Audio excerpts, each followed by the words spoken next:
Hi everybody, I'm David and this is Wine Forecaster.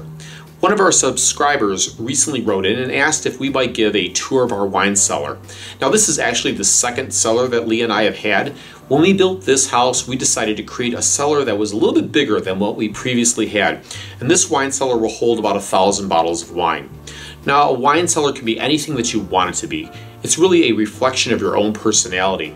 And one thing that Leah and I wanted here was to have a wall of glass where we could look in and appreciate the wine cellar. The cellar is temperature controlled and it's about 50 degrees inside. It's really a little too cold to stay in there for a prolonged period of time.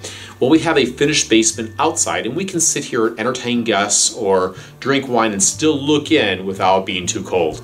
Okay, that being said, why don't we go inside and take a look. Wine cellars aren't just a place where you can collect and store your wine. It's also an ideal way to showcase wine. When you're building your wine cellar, the first thing you have to decide is whether you're going to climate control it. And we decided to do that. And second, then you have to select the appropriate wood. In this situation, we use redwood. Most of the time it's redwood or mahogany. Well, the redwood really gives it a nice, I like the real warm feeling that it gives it. And then we decided to use some of the red and brown colors in here, which just gives it a nice, quiet and dark feeling. Now behind me is the southern wall, and this is primarily all Western Hemisphere wines, mostly the areas of California, Oregon, Canada, as well as the East Coast. So there's wines from Virginia here, and then all of the New York wines are from my waist down, and all the wines that we're going to review coming up, I can see them right here. They're right down at the lower level. I keep them all in one place so I know exactly where they are when I have to grab them. Now opposite the south wall is the north wall, and this is all of the wines that come from the rest of the planet. So behind me is France.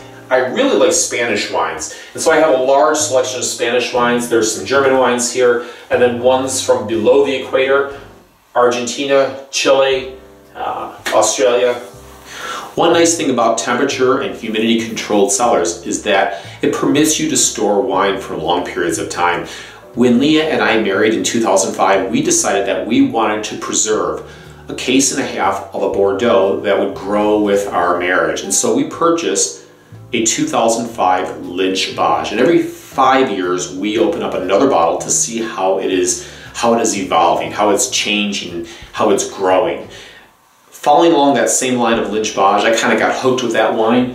I also started a vertical. And this row right here is a display row, and it allows me to display my different verticals. I have a 19-year vertical of Lynch Bage from '93 all the way till 2011, and there's other verticals as well that I'm building on the corners. There's also different display racks on the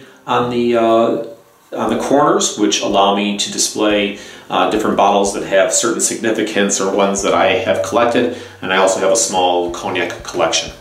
Okay, well that's the tour of the wine cellar. You know, it's an exterior door, and these guys aren't permitted inside the wine cellar, but still the dog hair gets inside. I don't know how it happens. Well, if you like the video, please give it a thumbs up. I'm David, this is Wine Forecaster. I'll see you on the next video.